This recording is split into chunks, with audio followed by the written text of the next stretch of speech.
Um, but depending on whichever kind of Flames fan you talk to today, there's a couple pieces. It seems like bad news.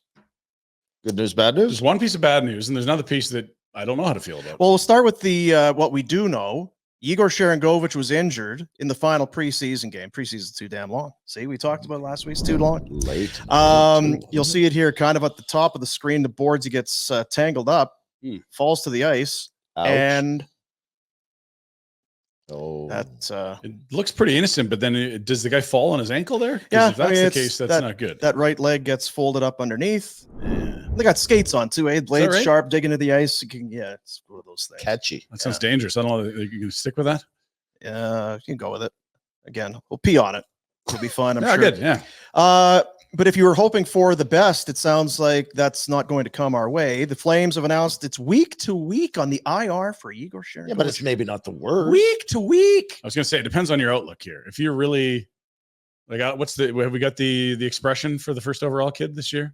Flailing for Hagens or like, I don't know. Lame for James. Like, they got to make something up. But maybe if you're in that camp, this is great news. It's a potential 30-goal guy that you don't have to worry about scoring goals for your team on Team Tank. I guess. But no, I'm with you. I think there's been a lot of excitement about the preseason, and this was a guy that just signed a new contract, and I would think people were keen on watching Sharangovich play this year. He's a fun player. He looks like he's been back to the wing for much of the preseason where we think he'd be his best.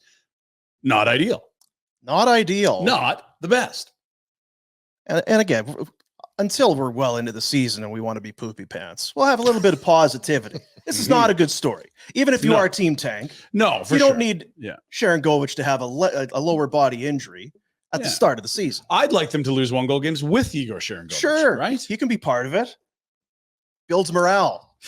It's week to week. Let's hope do the Aaron Rodgers. Go somewhere weird and get it fixed and come back. Ayahuasca and some Ibogaine is the one I've heard about. Is it? Now. So do mescaline and walk through a cacti desert. Yeah. And what is it? A week in the darkness and no sound? Whatever. It doesn't matter. Yeah. It feels like a year. There was a guy I saw that did some weird shit, and he said he lived a whole different life. Well, I watched that. He was out for 15 minutes. Yeah. I watched that Jets game yesterday. I think Rodgers is ready to go back in the darkness. He's happy to. Yeah, I think he could probably use a little more of whatever it was. Does he always leave the field that way, all fours, slowly? Yeah.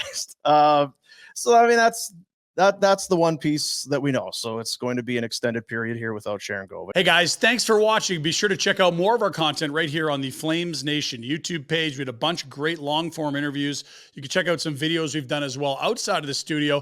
And of course, if you want more writing or merchandise stuff, flamesnation.ca or nationgear.ca. Appreciate you watching.